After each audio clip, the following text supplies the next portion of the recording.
Now, a lot of you are going to find out that this my material is repetitious, but that's for a purpose because according to the website records, there's 91,000, 92,000 now hits, and a lot of people aren't going to go back to all the archives to see every episode. So the subject matter might be the same, put in a different form of words, I guess. But anyway, we're working on 133. The scales of justice does not balance in the courts of Clark County, Washington. 2 Timothy 3. But mark this, there will be terrible times in the last days. People will be lovers of themselves, lovers of money, boastful, proud, abusive, disobedient to their parents, ungrateful, unholy, without love, unforgiving, slanderous, without self-control, brutal, not lovers of the good. They're treacherous, rash, conceited, lovers of pleasure rather than lovers of God. Does this not define a narcissistic person? They have an unreasonable high sense of self-importance and require constant, excessive admiration, feel that they deserve privileges and special treatment, expect to be recognized as superior even without any achievements, make achievements and talents bigger than what they really are.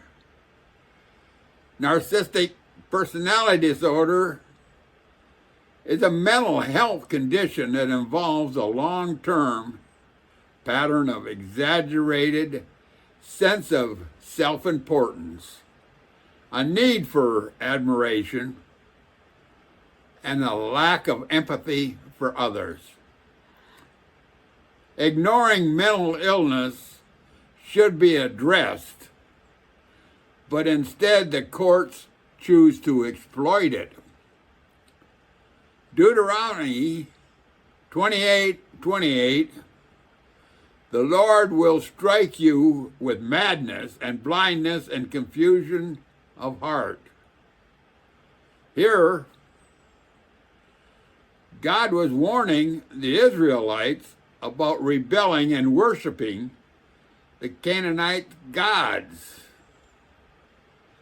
Mental illness would be one of the results of rebellion.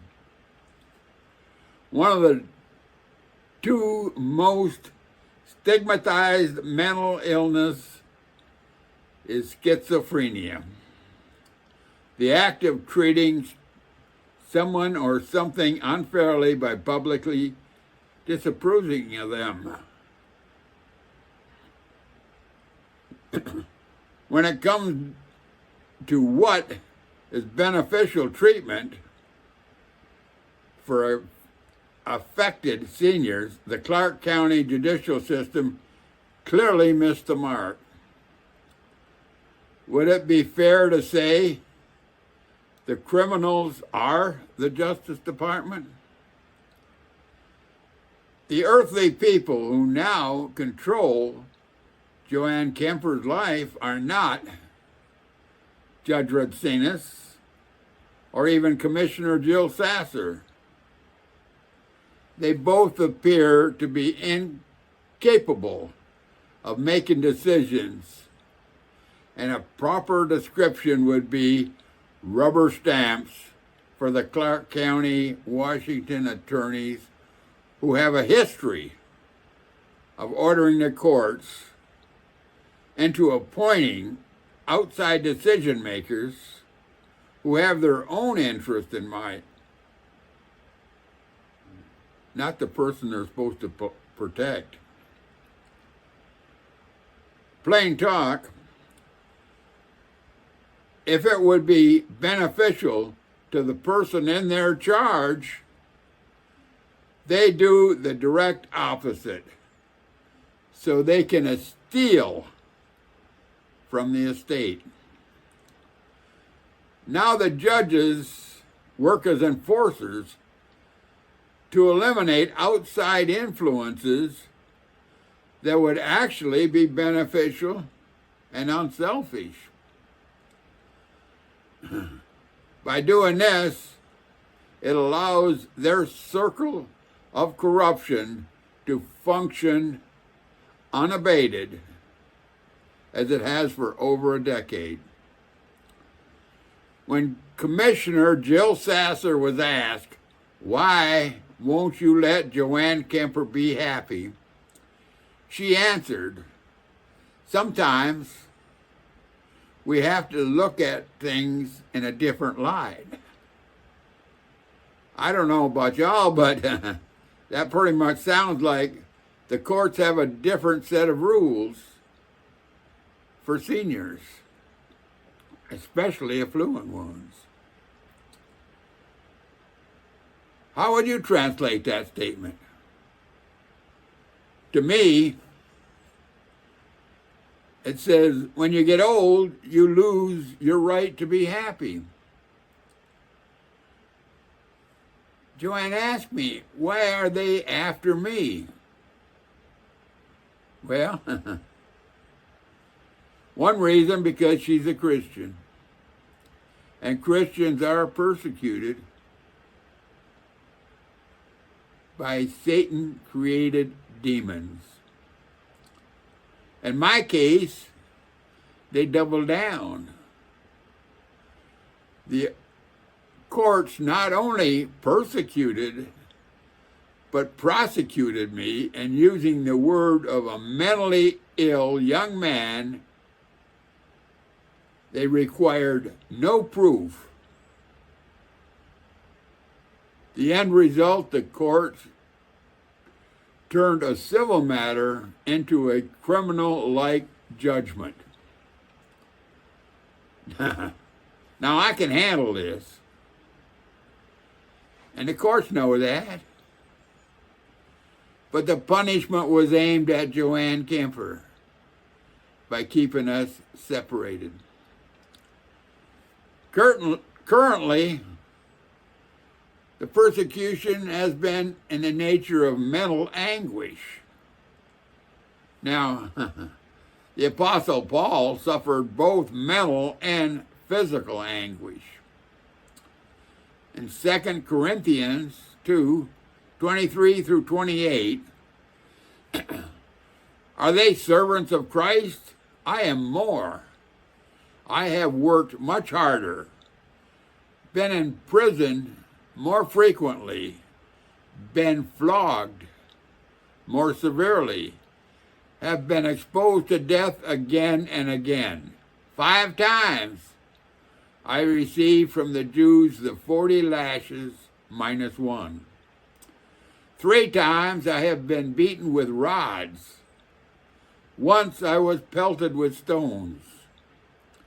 3 times I was shipwrecked. I spent a night and a day in the open sea.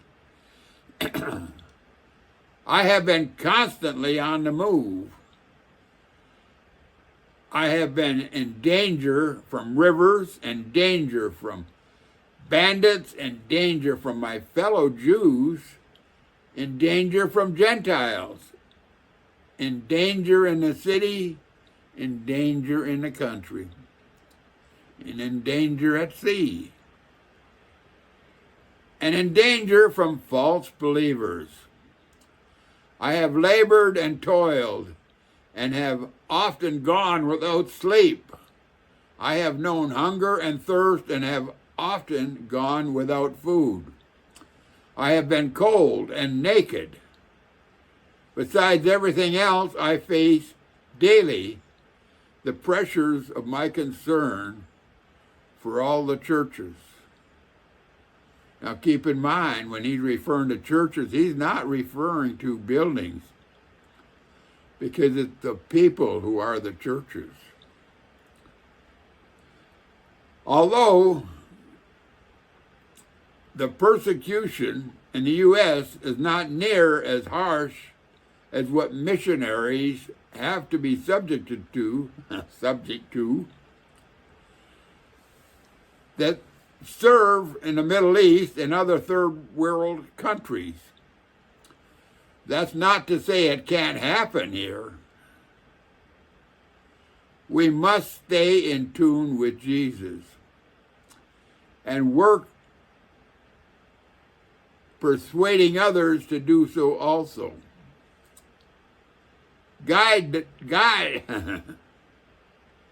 Christ died for you. Isn't it time you should live for him? Pray. Spend some quiet time with Jesus.